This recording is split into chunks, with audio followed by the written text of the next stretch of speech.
অন্য মানুষের বাচ্চার ডায়াপার পরা নিয়ে আপনার এত সমস্যা, কিন্তু হাইগ্যা মুইত্তা যে ময়লা করে ওইটা আপনি আইসা পরিষ্কার করবেন?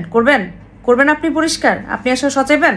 আপনি এসে গু পরিষ্কার করবেন আপনি করবেন? বাচ্চা ফর্মুলা খায়, এটা তো আপনার সমস্যা। খাওয়ান, আপনি এসে খাওয়ান, কি খাওয়াইবেন?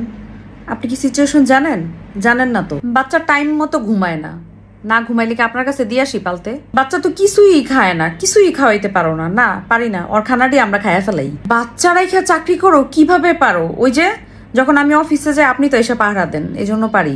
বাচ্চার সাথে খেলো না, বাচ্চারা তো সময়ই দাও না। না আপনাদের বাসায় দিয়ে আসি তো। ভাইরে, আল্লাহর হস্তে এগুলা বলা একটু বন্ধ করেন। আপনার যেরকম জ্বলে তেমনি অন্যদেরও জ্বলে। আপনি যেরকম বাবা মা তেমনি অন্যরাও বাবা মা। নিজের সন্তানের জন্য নিজের চেয়ে অন্যের বেশি জ্বলে না। আর এই যে অন্যের নিয়ে চিন্তা করতে করতে তো মাথার ব্রেনটা একদম শেষ করে দিতেছেন। জলদি গিয়া একটা সিটি স্ক্যান করে আসেন।